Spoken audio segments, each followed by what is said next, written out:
క్రీస్తునందు ప్రియ స్నేహితులారా, ప్రభు అయిన యేసుక్రీస్తు నామంలో మీ అందరికీ కూడా శుభములను తెలియజేస్తూ ఉన్నాను. ఈనాటి మన అంశము యెహోవా స్వరము. నిదానించి మెల్లనైనటువంటి స్వరమును వినేటటువంటి అనుభవము మనం కలిగి ఉండాలని కోరుచున్నాను. మనకు అనేక శ్రమలు కలుగుతాయి, అగ్ని వంటి శ్రమలు కలుగుతూ ఉంటాయి. ప్రభువు మనకి ఇమీడియట్గా వెంటనే సమాధానం చెప్పాలని, జవాబు ఇవ్వాలని, మనకు ఆ సమస్య నుంచి విడుదల కలగజేయాలని, వాటి నుంచి మనల్ని తప్పించాలని, మనకు మేలు చేయాలని మనమందరము కోరుకుంటూ ఉంటాం. ఎన్నో ఆపదలు అపాయాలు కలిగినప్పుడు దేవుని యొక్క సహాయము త్వరితముగా వెంటనే పరిగెత్తుకొని మన యొద్దకు రావాలని మనం కోరుకుంటాం. ఏమాత్రము కూడా దేవుడు పెట్టేటటువంటి శ్రమలను ఓర్చుకునేవారిగా ఉండం. ఎందుకు ఆ శ్రమ మన యొక్క జీవితంలో వచ్చినది, ఎందు నిమిత్తము ప్రభువు దాన్ని అనుమతించాడు, ఆ శ్రమ వలన కలిగేటటువంటి ఫలితం ఏమై ఉన్నది, అది నీకు మేలు కరముగానే ఆయన చేస్తూ ఉన్నాడు, కానీ అది నిన్ను నాశనము చేయటానికో నిన్ను బాధించటానికో కాదు, కానీ నిన్ను మరి ఒక స్థానములోనికి, మరి ఒక ఉత్తీర్ణతలోనికి, ఉన్నతమైనటువంటి స్థితిలోనికి తీసుకురావాలని ఆయన కోరుచున్నాడు. కనుకనే మనం అది గుర్తించగా ఎల్లప్పుడూ కూడా ఆయన చేత మనం మేలులే అనుభవిస్తూ, ఆ మేలులను బట్టి మనకు మనమే శక్తి కలిగినటువంటి వారముగా ప్రవర్తిస్తూ ఉంటాం. అప్పుడు దేవుని యొక్క శక్తిని మనము లేకుంటే దేవునికి రావాల్సినటువంటి మహిమను అందుకు తగినట్లుగా మనము ఇవ్వము. కనుకనే దేవుడు అప్పుడప్పుడు కూడా మన కొరకు ఆ శ్రమలను ఇస్తూ ఉన్నాడు. ఆ శ్రమల ఉద్దేశం ఏమిటంటే, ఒకటి, మనము దేవునికి ఇంకా దగ్గరగా ఉండాలని, రెండవది మనం ఇంకా ఉన్నతమైనటువంటి స్థానములోనికి రావాలని ఆయన కోరుకుంటూ ఉన్నాడు. కనుకనే మొదటి రాజుల గ్రంథము 19వ అధ్యాయము చూస్తే ఇక్కడ ఏలియా అనే ప్రవక్తను మనం చూస్తాం. అంతకు ముందే ఆయన బయలునకు పూజారులైనటువంటి వారిని, బయలునకు సేవ చేస్తున్నటువంటి యాజకులను 450 మందిని కెద్రోను వాగు దగ్గర అక్కడ తీసుకువెళ్ళి చంపివేసినట్లుగా మనం చూడగలం. కీషోను వాగు దగ్గరికి కొనిపోయి అక్కడ వారిని ఖడ్గము చేత హతము చేసినట్లుగా చూడగలం. దేవుని కొరకు గొప్ప కార్యము చేసినటువంటి వానిగా, దేవుని యొక్క శక్తిని, దేవుడు సర్వశక్తిమంతుడైన దేవుడని, ఆయనే నిజమైనటువంటి రక్షకుడని, ఆయన తప్ప వేరొక దేవుడు లేడని నిరూపించినటువంటి ప్రవక్త ఏలియా ప్రవక్త అయి ఉన్నాడు. ఎంతో ధైర్యశాలి, ఎంతగానో దేవుని నిమిత్తము పౌరుషము కలిగినటువంటి వ్యక్తిగా ఉంటూ ఉన్నాడు. ఎంతమంది కూడా శత్రువులు ఎదురైనా వారిని అందరినీ జయించేటటువంటి, నా దేవుడు నాకు తోడుగా ఉన్నాడనేటటువంటి గొప్ప నమ్మకముతో వారిని ఎదిరించి జయించినట్లుగా దేవుని శక్తిని కనబరచే వ్యక్తిగా మనకు అక్కడ కనబడుతూ ఉన్నాడు. కానీ ఈ కార్యము జరిగిన వెంటనే అతడు అక్కడ నుంచి కర్మేలు పర్వతము మీదికి పోయి అక్కడ గొప్ప వాన వస్తుంది అనే విషయము ఆయన ముందుగానే సెలవిచ్చి, అనగా ఒక దాసుడు దేవునికి ఇష్టడైనటువంటి బిడ్డ చేసే ప్రార్థన, అతడు అంతకు ముందు వర్షము రాకుండా మూయబడమన్నప్పుడు 3.5 సంవత్సరాల కాలము వర్షము లేకుండా జరిగినది. మళ్ళీ వర్షము కలుగునని ప్రకటన చేసినప్పుడు, ప్రవచించినప్పుడు ఇమీడియట్గా అది జరిగే విధముగా మనకి అక్కడ కనబడుతుంది. విస్తారమైనటువంటి వర్షము కలుగుతుందని అతడు తెలుసుకుని అహాబుకు వెంటనే చెప్తూ ఉన్నాడు, నువ్వు త్వరగా నీ ఇంటికి వెళ్ళిపో, ఈ వర్షము నుంచి నువ్వు తప్పించుకో అని చెప్పి, ఇతడు మాత్రము అక్కడ ఉన్న కర్మెలు పర్వతము మీదికి పోయి నేల మీద పడి ముఖము మోకాళ్ళ మధ్య ఉంచుకున్నట్టుగా చూస్తున్నాం. అంటే ఇది ఒక విభిన్నమైనటువంటి ప్రార్థన భంగిమ, ప్రార్థన చేసేటటువంటి స్థితి. ఎప్పుడూ కూడా ఇటువంటి స్థితిలో మనం ఎవరిని కనుగొనలేం. ఈ యొక్క పొజిషన్లో, ఈ యొక్క స్థితిలో, ఈ యొక్క భంగిమలో చూడాలి అని అంటే అతడు ఎంతో బక్క పలచన వ్యక్తిగా మనము గుర్తించవచ్చు.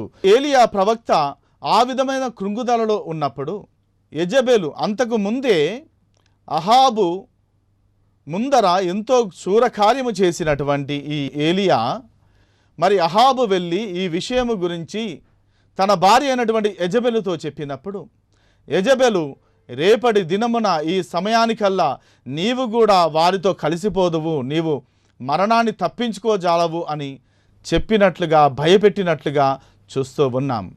కానీ అంతకుముందు దేవుని మీద ఆధారపడి ఎంతో గొప్ప శత్రువుల మీ ఎదుట మరి ఎంతో నిర్భయముగా ఉన్నటువంటి, ధైర్యముతో ఉన్నటువంటి ఈ ఏలియా యెజబెలు చెప్పినటువంటి మాటకు భయపడిపోయి అక్కడ నుంచి పారిపోతున్నట్లుగా మనం చూడగలము.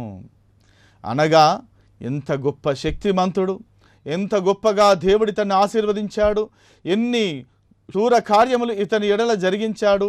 మరి సృష్టిలో ఎప్పుడూ కని విని ఎరుగనటువంటి సంగతులను ఒక మానవుని యొక్క ప్రార్థన ఆలకించి దేవుడు చేసినటువంటి ఈ అద్భుత కార్యములను చూసి అతడు ఇంకా బలవంతుడై మరి అతడే వెళ్ళి నేరుగా యెజబెలుకు మరి ముఖాముఖిగా చెప్పవలసినది పోయి యెజబెలు అన్నటువంటి మాటకు అతడు పారిపోవచ్చినట్లుగా మనం ఇక్కడ చూడగలం.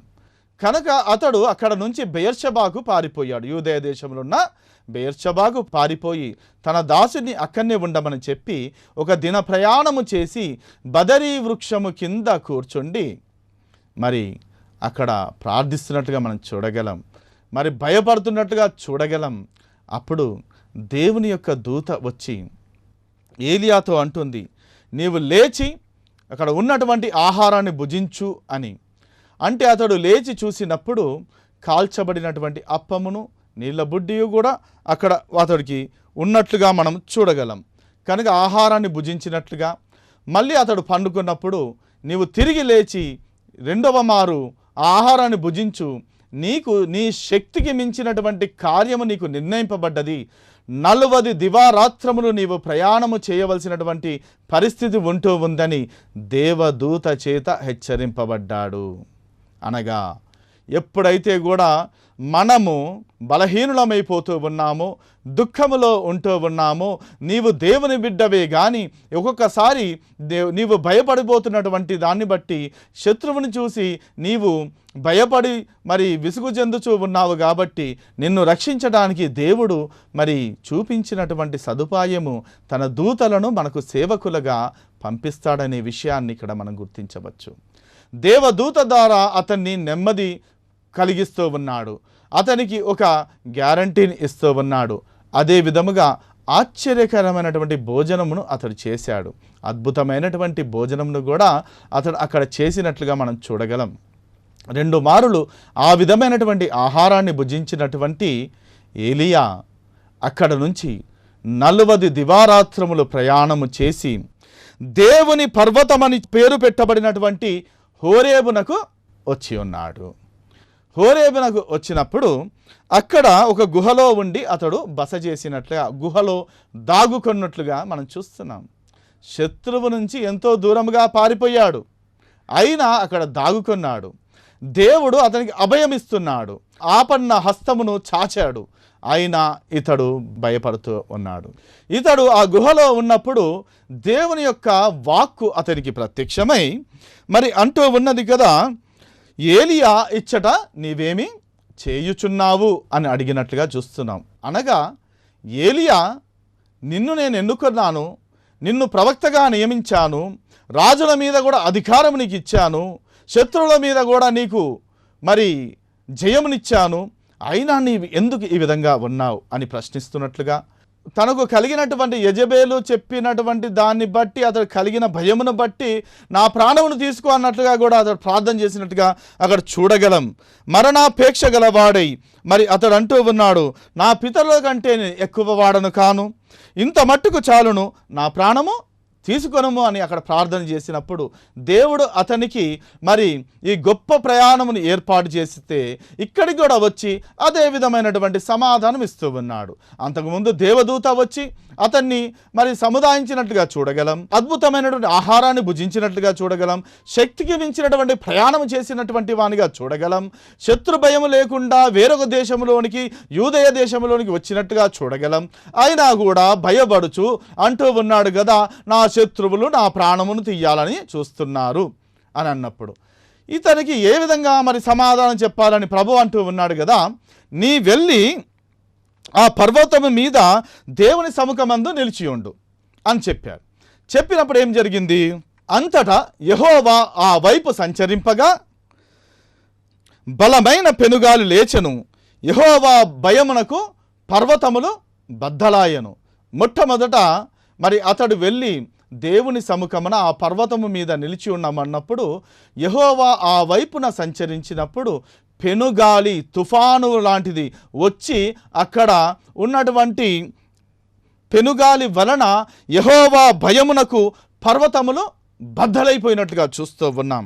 అదే విధముగా శిలలు చిన్నాభిన్నములైనట్లుగా కూడా చూస్తూ ఉన్నాం. కానీ యెహోవా ఆ గాలి దెబ్బయందు ప్రత్యక్షము కాలేదు.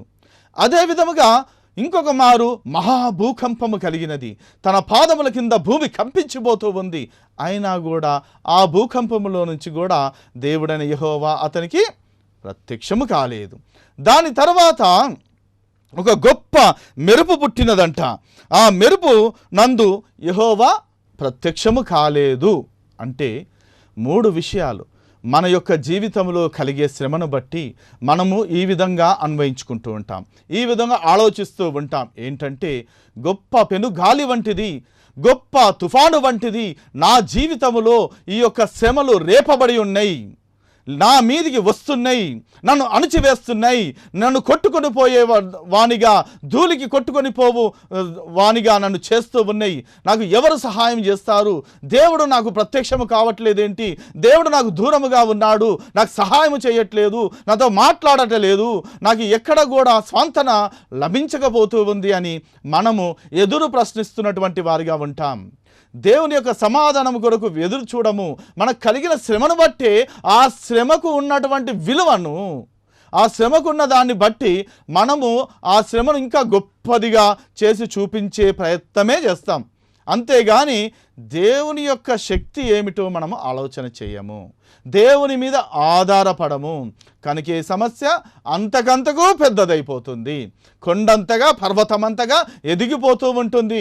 కనుక ఇప్పుడే నాకు జవాబు కావాలి, ఇప్పుడే దేవుడు నాకు సహాయం చేయాలి, నేను ఈ కష్టం ఏమాత్రం ఓర్చుకోను, దేవుని గురించి అన్ని మేలులు అనుభవిస్తాను, కానీ నేను మాత్రం కష్టం వచ్చినా కూడా మేము దేవుని పిల్లలము కాబట్టి వీటిలన్నింటిలో కూడా దేవుడు మమ్మల్ని విడనాడాడు అనేటువంటి మరి నిర్ణయానికి వచ్చేస్తూ ఉంటాం. అటువంటి నిర్ణయము సరైనది కాదు. మరి ఫలాలు ఉన్నటువంటి వృక్షానికే మరి రాళ్ళ దెబ్బలు తగులుతాయి, ఎందుకంటే ఫలాలు ఉన్నాయి. కనుక దేవుని బిడ్డలకు శ్రమలు ఎందుకు అనుభవిస్తున్నాయంటే అది దేవుని మహిమ కొరకు. దేవుడు తన శక్తిని ఆ బిడ్డలకు ఏ విధంగా రుచి చూపించి ఇతరులకు ఇదిగో ఈ విధంగా నా బిడ్డను నేను ఆదుకుంటాను, వారికి ఆ శక్తిని కూడా ఇస్తున్నాడు, తట్టుకునే శక్తిని, దానిలో నిలబడగలిగిన శక్తిని, పరీక్షకు ఓర్చుకునేటటువంటి శక్తిని దేవుడు అనుగ్రహిస్తున్నాడు. అందునిమిత్తం మనము నిలబడాలని ఆయన కోరుకుంటున్నాడు. మరి ఈ పెనుగాలి వంటి సమస్య వచ్చినది, దేవుడు ప్రత్యక్షం కాలేదు. ఇప్పుడే నాకు జవాబు కావాలన్నావు, దొరకలేదు. కానీ ఇంకా భూకంపము కలిగినదంట. భూకంపము కలిగినదంటే తన కాళ్ళ కింద ఉన్నటువంటి భూమి కంపించిపోయినది. ఇదిగో ఈ సమస్య నాకు చాలా పెద్దగా ఉన్నది, ఇది నేను తట్టుకోలేను, రేపటి దినము నాకు అగోచరముగా ఉన్నది, నాకు మరణాంతకరము వలె ఉన్నది, నేను తట్టుకోలేను, ఈ దినముతో నా యొక్క జీవితం సమాప్తి అయిపోవాలి, నాకు ఇంతకంటే శ్రమ వస్తే నేను తట్టుకోలేని మా భూమి మరి నెరవిడిచి నేను అందులో కృంగిపోవాలి అనే విధంగా కూడా ప్రార్థన చేసేవారు ఉంటారు. ఇక్కడ ఒక విషయాన్ని మనం గమనించవచ్చు. ఆత్మహత్య మహాపాపం. ఆత్మహత్య చేసుకుంటే స్ట్రైట్గా నరకానికి వెళ్ళిపోతారు. కానీ ఇక్కడ మా భక్తులు కూడా కొన్ని విచిత్రమైనటువంటి ప్రార్థనలు చేస్తూ ఉంటారు. ఆత్మహత్య మహాపాపం కాబట్టి ఎవరో ఒకళ్ళు వచ్చి మన మీద దాడి చేసి మనల్ని లేకుండా చెయ్యాలి, అప్పుడు నేను దేవుని యొద్దకు వెళ్తాను, నేను ఆత్మహత్య చేసుకోలేదు. ఆ విధంగా ఏలియా ప్రార్థన కూడా ఉంటుంది. నా ప్రార్థన విసిగిపోయింది, నన్ను తీసుకొని వెళ్ళిపో. మరి శత్రువులు నా మీద పడిపోయి ఉన్నారు, నేను తట్టుకోజాలను, నేను ఒక్కనే నిలిచి ఉన్నాను, మహారోషము గలవాడనై ఉన్నాను అని అంటూ ఉన్నారు. ఈ విధమైనటువంటి జవాబులు దేవునికి ఇస్తూ ఉంటాం.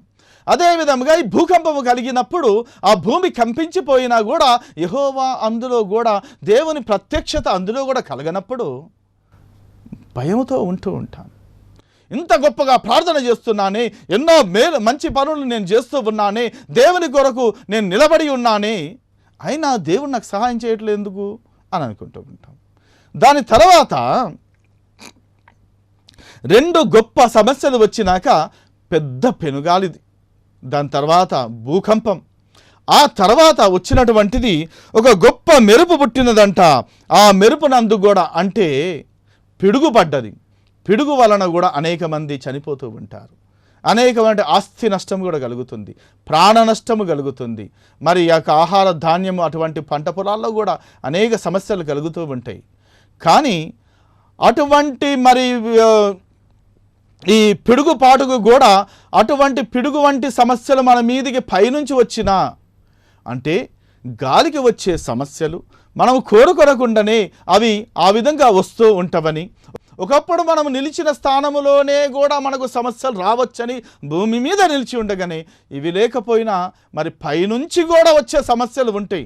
కొంతమంది అనుకుంటారు మేము చాలా భద్రముగా ఉన్నాం, చాలా సురక్షితముగా ఉన్నాం, చాలా మంచి ప్లేసెస్లో ఉంటున్నాం, మాకెంతో గొప్ప ప్రొటెక్షన్ ఉంటూ ఉంది, మాకెంతో గొప్ప మరి మేలుకరమైనటువంటి మేలంతటిని కూడా మేము చేసుకోగలిగి ఉన్నాము అని అనుకుంటారు. ఒక మంచి ఏసీ గదిలో ఉంటారు, చుట్టూ సెక్యూరిటీని పెట్టుకొని ఉంటారు, నా దగ్గరికి ఏ శత్రువు రారనుకుంటారు. కానీ ఎక్కడ ఉన్నా కూడా శత్రువు నుంచి నువ్వు తప్పించుకోజాలవు. టైటానిక్ ఓడ కూడా అటువంటిదే.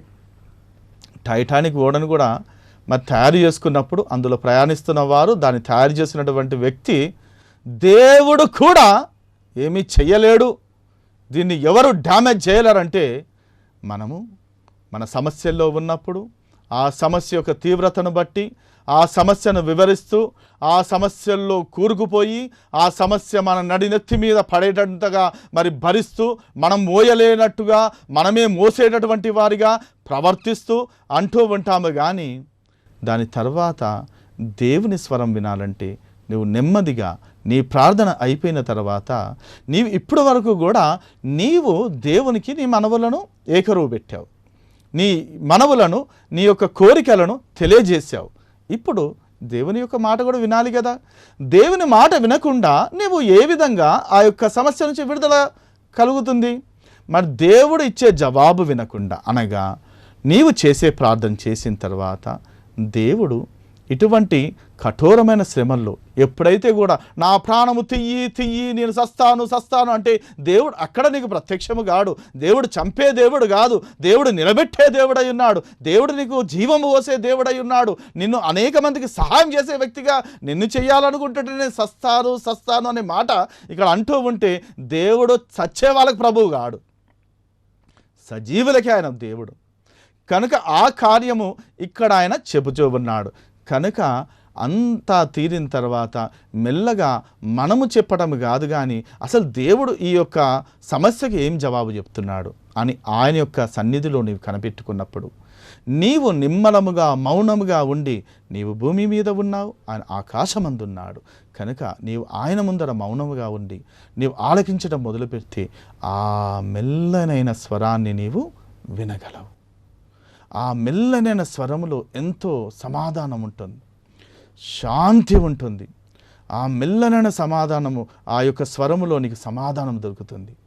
ఆ మెల్లనైన స్వరములో నీకు గొప్ప బలము, శక్తి దేవుడు అనుగ్రహిస్తూ ఉన్నాడు.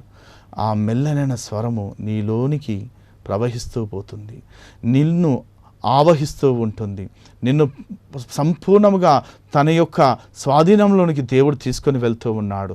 నీలో ఆ శక్తిని నింపేది ఆయన యొక్క శక్తి చేత బలము చేత కాక ఆయన ఆత్మతో నిన్ను నింపుతూ ఉంటాడు. ఆ ఆత్మ అన్నిటినీ తట్టుకునే శక్తిని నీకు ఇస్తుంది, అన్నిటినీ తాలుకునేటువంటి మనస్సు నీకు ఇస్తుంది, అన్నిటినీ జయించగలిగినటువంటి హృదయాన్ని నీకు ఇస్తుంది.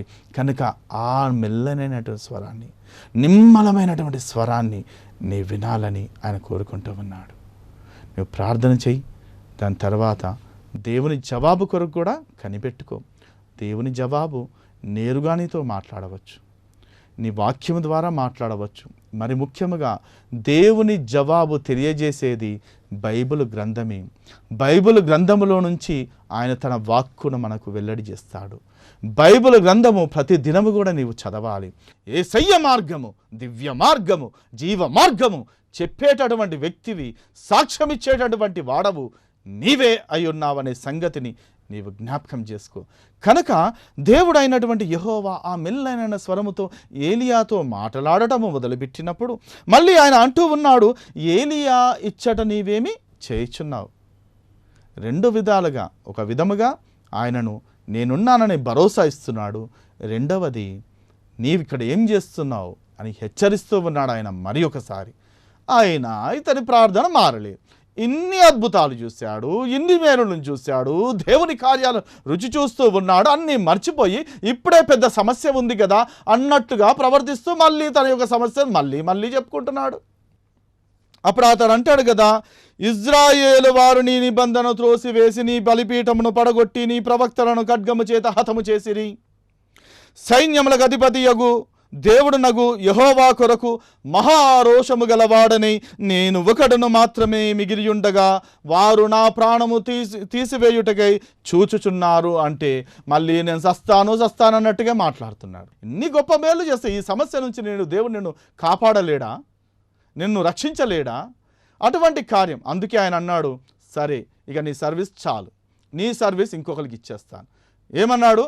నిన్ను బాధిస్తున్నటువంటి శత్రువులు ఆ రాజ్యాన్ని కూడా పడద్రోస్తాను, తలకిందులు చేస్తాను. వారి అధికారం కూడా, ఎవరి అధికారంగా అయితే భయపడుతున్నావో వారికి అధికారం లేకుండా చేస్తాను, అసలు వారి జీవితమే లేకుండా చేస్తాను అని చెప్పి ఇజ్రాయేలు వారి మీద మరి శత్రు దేశం నుంచి మొదలుపెట్టాడు. సిరియా దేశము మీద హజాయేలునకు పట్టాభిషేకము చేయము. మరి ఇజ్రాయేలుకు సిరియా శత్రు దేశముగా ఉంటూ ఉంది కాబట్టి అక్కడ హజాయేలునకు పట్టాభిషేకం చెయ్యి. అదే విధముగా ఇజ్రాయేలు వారి మీద యెహూకు, నింషీ కుమారుడైనటువంటి యెహూకు మరి పట్టాభిషేకము చెయ్యి. అంటే ఇక్కడ యెజబెలు, ఆహాబు మరి రాజ్యం వెళ్ళిపోతూ ఉంది. ఇక్కడ యెహూ అనేటటువంటి రాజును ఏర్పాటు చేస్తున్నాడు. నీవు కూడా నా సేవ భారమైపోయిందని అంటూ ఉన్నావు కదా, నీ బదులు మరి అక్కడ ఉన్నటువంటి ఎలీషాకు, షాపాతు కుమారుడైనటువంటి ఎలీషాకు అభిషేకము చేయి.